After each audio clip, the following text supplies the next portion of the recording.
یه بار بری تو یوتیوب نگاه کنی، چه شانگهای، بزن شانگهای، یعنی بعد کلا پلایی که ساختن، بعد نمیدونم چیز پل ساختن از داخل چیز، از رو آب، 40 کیلومتر از رو آب، بعد میره زیر آب، بعد اونش نمیدونم از کجا، یعنی به عقل انسان اصلا جور در نمیاد پلایی که اونا ساختن.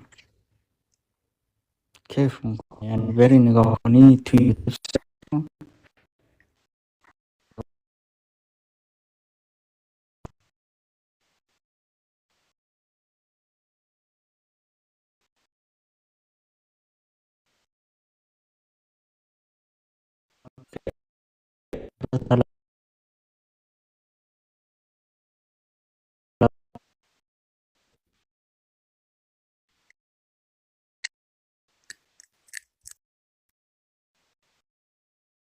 امریکا ازش بدکار.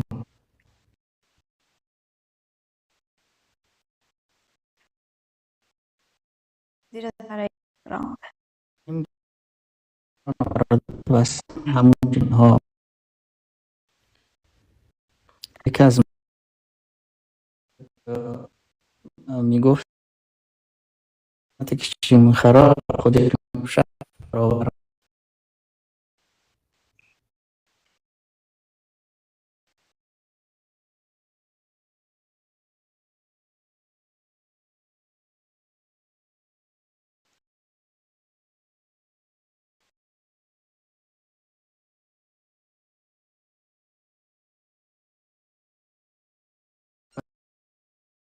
کش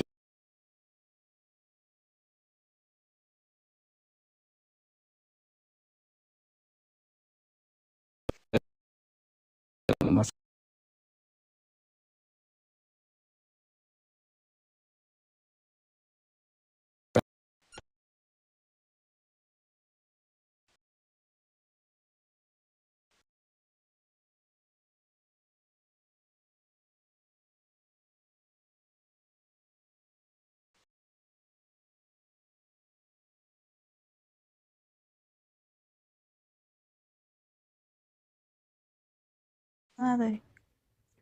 من فکر کنم فقط من صداشو قطع و وصل میشنوم، تو هم قطع و وصل صدام میشنوی. بستی؟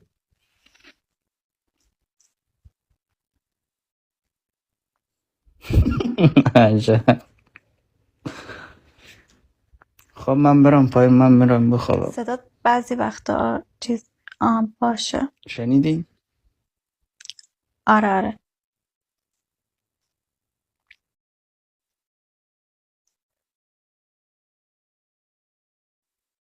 من فکر کنم فقط من قطع و وصل میشنوم.